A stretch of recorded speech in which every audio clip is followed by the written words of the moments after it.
What's up, YouTube? Welcome back to the channel. Today we're going to be talking about one of my favorite rifles, the Springfield St. Victor. Right now I'm at about 2,300 rounds, so I think I can give a pretty good review on this, an honest review. When I bought this gun, I knew nothing about it, and the first review I saw on YouTube was Honest Outlaw, and it broke my heart. I was so scared. I thought that I picked the wrong rifle because he had a terrible experience with the Springfield St. Victor. But luckily, he was the only person I could ever find that had a problem with this gun. I have seen no bad reviews, no problems. He is the only person I've seen that had a problem. 2,300 rounds, and I have literally had zero malfunctions, not a single issue with this gun. This one is the Victor. They do have the Saint, and they have the Edge. The Saint is their budget, beginner rifle. This one is their mid-tier, and then the Edge is their premium rifle that has a couple more things. This rifle pretty much has all the Edge has. The Edge just has a couple more things. It's ambidextrous and stuff like that. This one is the 16-inch. They do have the pistol versions of the Victor and the Edge, if that's what you want.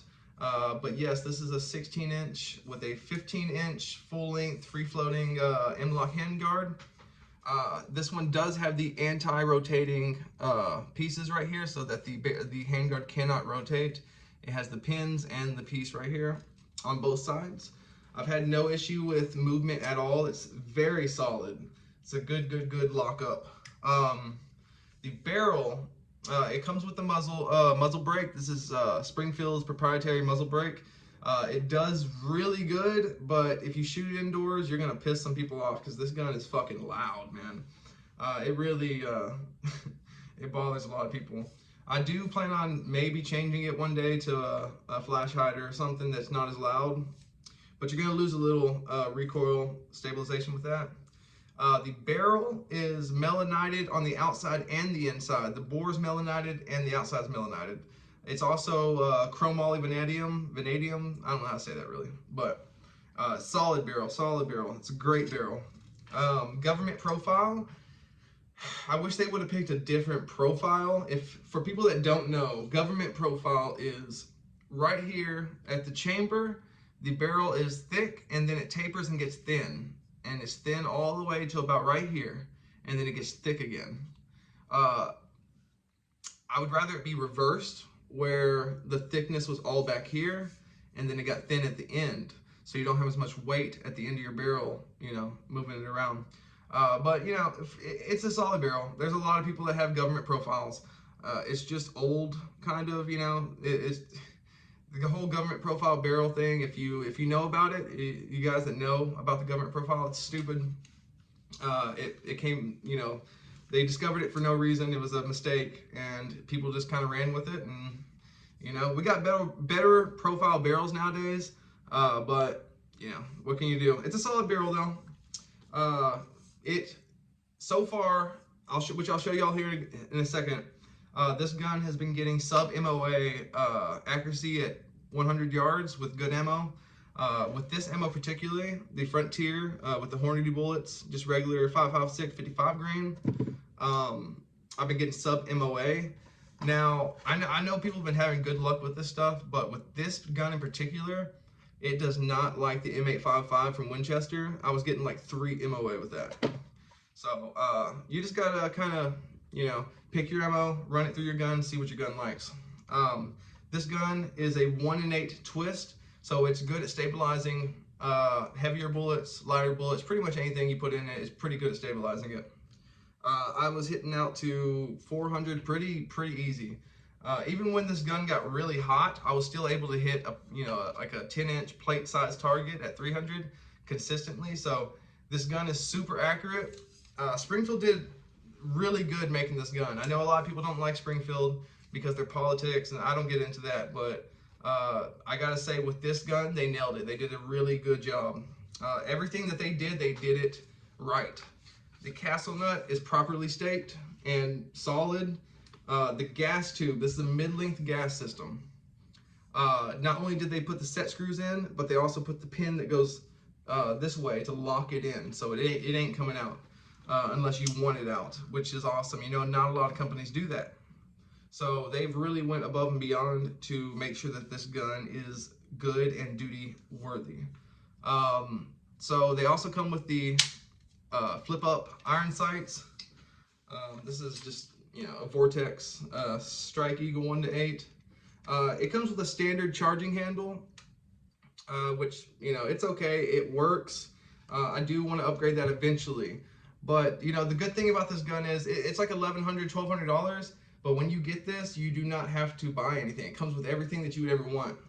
The upper and lower are 7075 T6 aluminum. They are hard anodized.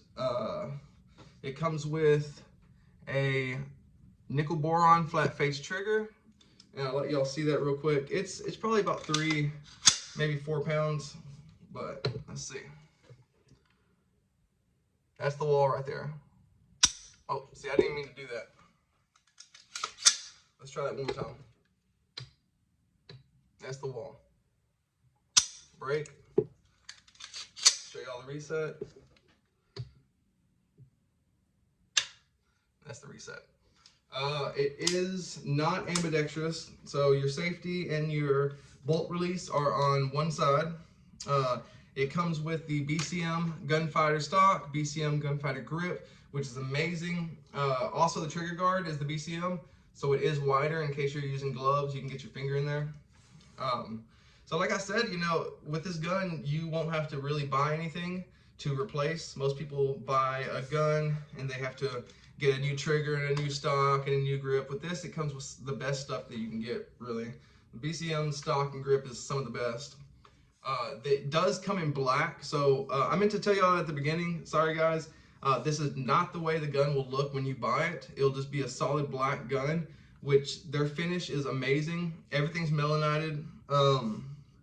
I just did a simple spray paint rattle can job on this, which, you know, does look pretty good. That is about everything except for, so they started doing this. They put, which this gun came out like 3 or 4 years ago, but they took all the Picatinny off the top of the handguard. And so it is smooth, nice and lightweight where you can get that good C-clamp. I don't know, you know, I like it and I don't like it at the same time. It does save weight, but you know, if you're wanting to run IR lasers or anything up here, you're not going to be able to do that. Now there is a couple Picatinny slots right here if you remove your iron sights, but that's something you're going to have to decide on your own. Yeah, this is a solid gun. I've had no malfunctions. It runs like crazy. It's super accurate. This is my gun that I'm gonna grab if shit hits the fan. This is a badass gun. I love it. It's 6.9 ounces, so it's pretty light. Even with this Vortex LPVO, it's only weighing at like 7 pounds something. It's pretty light, guys. Really, really solid gun. It does come with QD points right here, already installed. QD on the stock. That is it. I had to install my own QD up here on the M-LOK. I'm going to break this open for you guys, but YouTube doesn't like it. So I'm going to break it open off camera and I'll catch you guys at the table. Alright guys, so this is the St. Victor's bolt. Solid bolt. It's melanited. It's very slippery and shiny. It's very, very well made, which is something you're going to notice with everything that is on this rifle. Everything that the Springfield has done has been very, very quality. The gas key is properly staked. The whole bolt is really slippery. It has a really nice coat, so you really don't need much lubricant. And the lubricant you do put on here stays on here for a very long time. So that this bolt is going to keep running even when the gun is super dirty.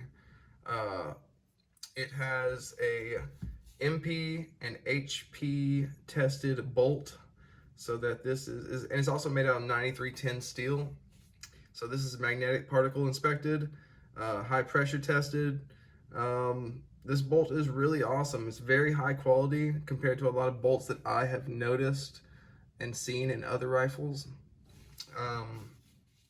The firing pin is just a basic firing pin, just normal. The bolt itself, I've had no issues with. The gas rings are all still good, even after 2,300 rounds. No problems, no issues with them. This is very easy to clean because of the coating that they did put on here. So this thing cleans up very well. After 2,300 rounds, you'll start to see a little bit of wear on the finish right here. On both sides, you'll notice that.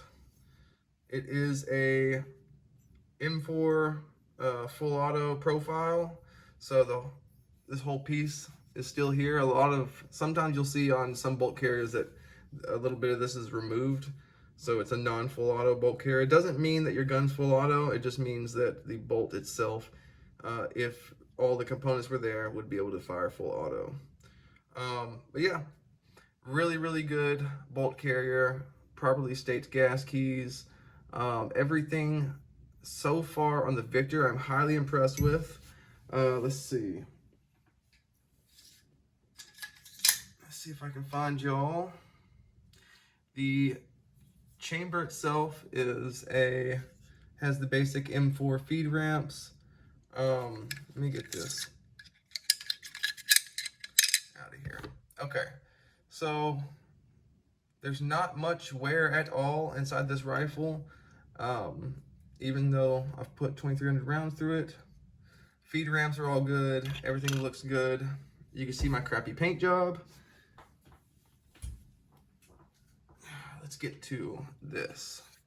So it comes with, Springfield has this tensioning screw so that your upper and lower, there's no wiggle room. It's a solid lockup. It barely moves at all. And it's all due to mainly this tensioning screw. So whenever you do put your upper and lower together, this puts pressure on the upper and keeps it locked up so that there's no wiggle room between the upper and lower. It has a H1 heavy tungsten buffer. Let's see. The trigger is all nickel boron. Nothing special. Just, really good for coming from a manufacturer. But all in all, solid. I would highly recommend this gun to anybody because I have ran it and I've ran many others, and this from factory is one of the best rifles I've ever shot. So don't let anybody tell you that Springfield doesn't know how to make rifles, because they're full of shit. All right. So the only thing, which I haven't been able to notice, but the only thing I wish they would have done is I wish they would have chrome lined inside of here where the bolt travels. But it's just a little bit of an upgrade that I wish they would have done. But it's good enough the way it is. They did chrome line. Maybe they did. I don't know. I can't tell. Maybe y'all can let me know in the comments if. Nah, I don't think so. All right, I can confirm. This is not chrome lined inside of here. I did a little more research, and from what I can tell, it's not chrome lined. So that's good to know. I wish they would have done that, but even though they didn't, it's still, there's many rifles that don't do that, but it's fine the way it is. All right, guys, I'm gonna put this back together, and I'll catch you guys back up top. All right, guys, so Springfield St. Victor, I think you cannot go wrong with this gun. I would highly recommend it to anybody that's just now getting into a gun for AR. It's gonna be everything you need. You're not gonna have to do any upgrades unless you're really, Gucci and you gotta have all the best stuff. But this gun is a solid gun for the price. If you do want it in the pistol variant, so you want a shorter one, I don't know what it is, maybe a 13.7. I'm not sure, you have to look that up. But if you want the shorter rifle, they got those. They got them in the Edge and the Victor. Also, if you want the Edge rifle in 16-inch, it's this exact gun, except the handguard looks a little cooler. The lower is a little bit cooler. It has some, it's ambidextrous, has a better charging handle, stuff like that for just a little bit more. So I'm gonna keep shooting this rifle. I'm gonna keep y'all updated on it, but so far it has been awesome. This is, I meant to show y'all this. Okay, so this is the other day with the 5.56 Hornady. If y'all can see, you can cover up the whole thing with just your thumb. So this one is sub MOA. This is a 0.7 something. This is the same thing, except I had a little bit of a fly right here. If that would have stayed in there, we would have been a little bit better. But that was the 223. This is what I was talking about. It does not like the M855 from Winchester. This is all at 100 yards. So I've had better groups than this, but for cheap ammunition, you know, this is really cheap ammo. This is the best I can get with the, you know, $12 a box ammo.